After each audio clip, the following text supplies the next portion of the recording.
حضرات درود و سلام کی ڈالیاں پیش ہیں نبی معظم رحمت عالم صلی اللہ تعالی علیہ وسلم کی بارگاہ اقدس میں، جن کے روض رحمت سے آج بھی یہ صدا عام طور پر آ رہی ہے کہ نشان منزل مقصود ہے میری تربت، نشانے چھوڑتا ہوں اہل کارواں کے لیے، اور بے پناہ عقیدت و محبت کے ہار پھول پیش ہیں صحابہ کرام رضوان اللہ تعالی علیہ مجمعین کے بارگاہ اقدس میں، جنہوں نے قرنن بعد قرن اور نسلن بعد نسل دار و رسم کے فندے کو چومتے ہوئے تک اسلام کا مقدس مذہب پہنچایا۔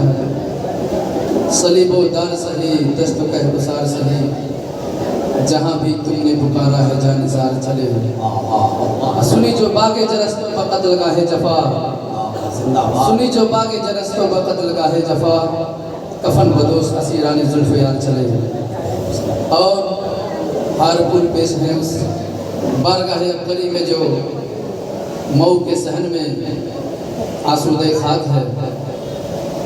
محدث ثناء اللہ اعظمی رحمت اللہ علیہ کی بارگاہ میں، فنا کے بعد بھی باقی ہے شان رہبری تیری، فنا کے بعد بھی باقی ہے شان رہبری تیری، خدا کی رحمت ہے میرے کارواں تجھ پر۔ حضرات ابھی ہم نے آیت کریمہ تلاوت کی، یا ایھا الذین آمنوا ادخلوا فی السلم کافہ ولا تتبعوا خطوات الشیطان انہ لکم عدو مبین۔ اس آیت کریمہ کے تحت چند منٹ آپ حضرات سے کچھ گفتگو کرنے کا شرف حاصل کروں گا۔ آپ حضرات سے بس ایک مؤدبانہ گزارش ہے کہ جو کچھ بھی آپ حضرات سنیں اس کے اپنے دلوں میں جگہ دیں، اس پر عمل کرنے کی کوشش کریں۔ انشاءاللہ تبارک و تعالیٰ آپ یہاں آئے ہیں تو یہاں سے جائیں تو کچھ لے کر کے جائیں۔ حضرات اللہ رب العزت اپنے قرآن میں ارشاد فرماتا، یا ایھا الذین آمنوا ادخلوا، اے ایمان والو مکمل طور پر اسلام میں داخل ہو جاؤ، کمپلیٹلی مسلم ہو جاؤ۔ اللہ نے ہم کو اس دھرتی پر پیدا کیا ہے، اس دنیا میں بھیجا ہے، اللہ کا کتنا بڑا احسان ہے۔ وہ ہم لوگوں کو کچھ بھی پیدا کر سکتا تھا، کچھ بھی بنا سکتا تھا، کسی بھی امت میں پیدا کر سکتا تھا۔ حضرت ابراہیم علیہ السلام کی امت میں پیدا کر سکتا تھا، حضرت آدم علیہ السلام کی امت میں پیدا کر سکتا تھا۔ وہ خدا تھا، ان اللہ علی کل شیء قدیر، اللہ ہر چیز پر قادر ہے۔ وہ چاہتا تو کسی بھی پیغمبر کی امت میں ہم سب کو پیدا کر سکتا تھا، لیکن اس نے امت محمدیہ میں ہم سب کو پیدا فرما کر احسان فرمایا۔ قرآن کہتا ہے کنتم خیر امہ، یعنی تم بہترین امت ہو۔ ایک بہترین امت میں ہم سب کو پیدا فرما کر احسان عظیم کیا ہے۔ ذرا سوچئے میرے بھائیوں، اس امت میں پیدا فرمایا، اور اگر وہ چاہتا تو جانور بھی بنا سکتا تھا، کچھ بھی بنا سکتا تھا، لیکن نہیں، امت میں پیدا کیا، امت محمدیہ میں پیدا کیا۔ میرے بھائیوں جانتے ہو اگر ہم اس امت میں پیدا ہوئے ہیں تو ہماری ذمہ داری بھی زیادہ ہوتی ہے، ہم پر ذمہ داری بھی زیادہ ہوتی ہے۔ وَلَقَدْ كَرَّمْنَا بَنِي آدم، اس امت میں پیدا کرنے کے بعد 15ویں والے کی آیت ہے کہ ہم نے صرف پیدا ہی نہیں کیا بلکہ انسانیت کو تاج فضیلت بخشی ہے۔ اس امت میں پیدا ہونے کے بعد ہم بہترین امت بھی قرار پائے ہیں اور تاج فضیلت بھی ہم کو دی گئی ہے۔ اب آئیے میرے بھائیوں، میری گفتگو کا آپ قریب سے مطالعہ کریں۔ یا ایھا الذین آمنوا ادخلوا فی السلم کافہ، اے ایمان والو کمپلیٹلی مسلم ہو جاؤ، مکمل طور پر ایمان لے آؤ۔ ذرا سوچو میرے بھائیوں، آج ہم مسلمان ہیں، نام کے مسلمان ہیں، لیکن ذرا سوچئے کیا ہم کام کے بھی مسلمان ہیں؟ آج کون سا ایسا عمل ہے جو ہم کرتے ہیں؟ مسلمان نام تو ہے، ایک مسلمان گھر میں پیدا ہونے والا، اگر وہ مسلمان کہلاتا ہے، ایک مسلمان گھر میں پیدا ہو گئے، ہم مسلم ہو گئے۔ ذرا سوچئے ایک برہمن کے گھر میں پیدا ہونے والا برہمن ہو سکتا ہے، ایک ہندو کے گھر میں پیدا ہونے والا ہندو ہو سکتا ہے، لیکن اگر ایک مسلمان کے گھر میں پیدا ہونے والا اگر وہ کلمہ نہیں پڑھتا ہے یا مسلمان ہو جو کچھ بھی علامتیں ہیں وہ نہیں کرتا ہے، مسلمان کے گھر میں پیدا ہو گیا لیکن وہ مسلم نہیں رہے گا۔ اس لیے میرے بھائیوں، جب ہم کو اس امت میں پیدا ہوئے ہیں، مسلمان ہوئے ہیں، تو ہم پر چاہیے کہ ہم پر ذمہ داریاں جو عائد ہوتی ہے اس کو عمل کریں۔ یہ لائٹ ہے، یہ پنکھے ہیں، جو کچھ بھی آج جو کچھ بھی یہ ہے، ذرا سوچئے میرے بھائیوں، یہ ابھی آپ بل نہ ادا کریں تو اس لائٹ کو گورنمنٹ کاٹ دے گی۔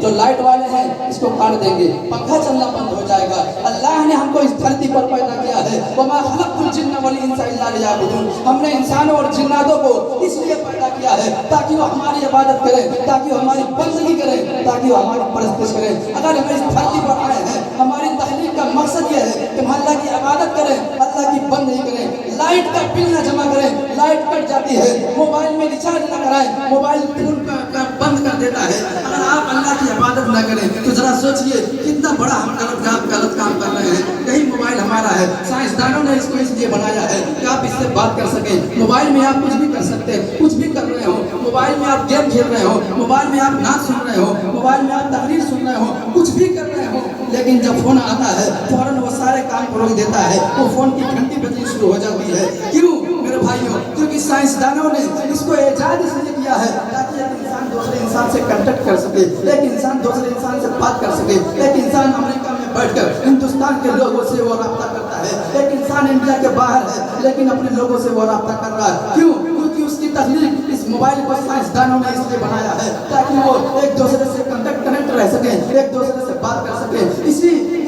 سے غور کریں آپ کہ اللہ رب العزت کہہ رہا ہے وَمَا خَلَقْتُ الْجِنَّ وَالْإِنسَ إِلَّا لِيَعْبُدُونِ، ہم نے انسانوں کو عبادت کے لیے پیدا کیا ہے۔ موبائل اپنا کام کر رہا ہے، موبائل کا جو کام ہے وہ اپنے کام میں عمل میں ہے، لیکن انسان کتنا بڑا بدنصیب ہے، انسان اتنا بڑا خسارے میں ہے، انسان کتنا بڑا گھاٹے میں ہے کہ جس مقصد کے لیے پیدائش ہوئی ہے، جس مقصد کے لیے اس دھرتی پر آیا ہے، جس مقصد کے لیے اس دنیا میں آیا ہے، اس مقصد سے کتنا دور ہو گیا ہے۔ آج ہمارا مؤذن حی علی الصلاۃ کی صدائیں دے گا، آؤ نماز کی طرف آؤ، حی علی الفلاح کی صدائیں دے گا، آؤ کامیابی کی طرف آؤ، مؤذن کامیابی کی طرف بلا رہا ہے، مؤذن کہہ رہا ہے آؤ کامیابی اس راستے پر ہے، کامیابی یہاں ہے، لیکن میرے بھائی ہم چوراہا کی طرف جاتے ہیں، چوراہا کی طرف جا کر کے گپ شپ کرنے میں گزار دیتے ہیں۔ ذرا سوچئے میرے بھائیوں، اس لیے ہماری تخلیق نہیں ہوئی ہے۔ دنیا کا یہ قاعدہ ہے کہ جس کا کھائیں گے اسی کا کھائیں گے۔ آپ جس کے گھر کام کرتے ہو اگر وہ آپ کو مزدوری نہ دے تو میرے بھائیوں آپ مزدوری نہیں کریں گے۔ ہر ایک کا یہ زمانے کا قاعدہ ہے کہ آپ جس کا کھائیں گے اسی کا کھائیں گے۔ پورا بدن ہے، پورا جسم ہے، اب سر سے لے کر پیر تک پورا اللہ نے ہر چیز میں دیکھی آپ کو کس طرح اس نے نعمتوں سے نوازا ہے، کس طرح اس کو نعمت دی ہے، ہاتھ دیا ہے، ہاتھ سلامت ہے، ہاتھ چاہے تو کچھ بھی کر سکتا ہے، زبان دی ہے، ہم بول رہے ہیں، ابھی چاہے تو ہماری زبان بند ہو سکتی ہے، آنکھ دیا ہے، اگر چاہے تو ہماری آنکھ بند ہو سکتی ہے، لیکن میرے بھائیوں سب کچھ اس اللہ نے ہم کو دیا ہے۔ سب کچھ دینے کے بعد اگر ہم اللہ کا شکریہ نہیں ادا کرتے ہیں، اللہ کی فرما برداری نہیں کرتے ہیں، اللہ کی اطاعت گزاری نہیں کرتے ہیں، تو ذرا سوچئے جو اللہ سب کچھ دینے پر قادر ہے وہ اللہ سب کچھ لینے پر بھی قادر ہے۔ ان اللہ علی کل شیء قدیر، اللہ دے سکتا ہے، اللہ اس دھرتی پر بھیج سکتا ہے تو اللہ دے بھی سکتا ہے۔ اس لیے میرے بھائیوں جو چند دن کی ہماری زندگی ہے، جو اللہ نے یہ دولت نے جو آپ کو دی ہے، اس دولت کو آپ اللہ کے شکریہ میں ادا ہو۔ اللہ کا قرآن کہتا ہے لئن شکرتم لازیدنکم، اگر تم میرا شکریہ ادا کرو گے تو مجھے اور زیادہ دوں گا۔ ہر طرح سے آپ اللہ کا شکریہ ادا کرو۔ زبان اللہ نے دیا ہے، اللہ کی تسبیح کر کے شکریہ ادا کرو۔ ہاتھ اللہ نے دیا ہے، ہاتھوں کو غلط کاموں کی طرف روک کر کے آپ اللہ کا شکریہ ادا کرو۔ پیر دیا ہے، پیروں کو غلط کاموں کی طرف نہ لے جاؤ، مسجدوں سے لے جاؤ، اللہ کا شکریہ ادا کرو۔ اس طرح پورے بدن جو اللہ نے ایک نعمت کے طور پر آپ کو دیا ہے، اس نعمت کا شکریہ ادا کرو۔ لئن شکرتم لازیدنکم، اگر تم شکریہ ادا کرو گے اللہ اور زیادہ بڑھاتا رہے گا، اور زیادہ دیتا رہے گا۔ یاد رکھنا جو قوم اللہ کا شکر گزار نہیں ہوئی ہے، جو قوم منہ سلوہ نازل ہونے والی قوم ہے، اللہ ہم کو آسمان سے کھانے اتارا کرتا تھا، پہلے پارے کی آیتیں ہیں، منہ سلوہ نازل ہوا کرتی تھی، لیکن جب ان لوگوں نے اللہ کی ناشکری کی، ان لوگوں نے اللہ کی نافرمانی کی، ان لوگوں نے اللہ کی نافرمانی کی، ان لوگوں نے اللہ کی روگردانی کی، تو قرآن ہی کی آیت ہے کہ ان پر ایسا عذاب آیا کہ وہ جو کھانا آتا تھا، منہ سلوہ جو اتر رہا تھا وہ منہ سلوہ بند ہو گیا۔ میرے بھائیوں آج جو ہم کھا رہے ہیں اللہ ہم کو کھانا دے رہا ہے 24 آورس میں، کوئی ٹائم ایسا نہیں ہے جس ٹائم اللہ کا شکر ہم پر ادا واجب نہیں ہوتی ہے۔ ہم اللہ کو شکریہ ادا کرنا چاہیے، نماز کے ٹائم نماز پڑھنا چاہیے، ہر جو کچھ بھی ہے میرے بھائیوں ہمیں چاہیے کہ اپنی زندگی کو ایک ایسے طور پر گزاریں کہ سامنے والا دیکھ کر کہہ دے یہ مسلمان جا رہا ہے۔ میرے بھائیوں آج سے 40 سال 50 سال پہلے جب کہیں کوئی جانا تھا، گاؤں چھوڑ کر کے غیروں کی بات کر رہا ہوں، جب وہ جاتے تھے اپنی بہن بیٹیوں کو ہمارے حوالے کر کے جاتے تھے ہماری حفاظت کرنا، لیکن چونکہ آج یہ محفل اپنی ہے، اپنے لوگ بیٹھے ہوئے ہیں، اس لیے میں بڑی ذمہ داری سے عرض کر رہا ہوں آپ حضرات سے، ذرا سوچئے آج کے 40-50 سال پہلے لوگ جاتے تھے اپنے گھروں سے کمانے کے لیے، کہیں بھی جاتے تھے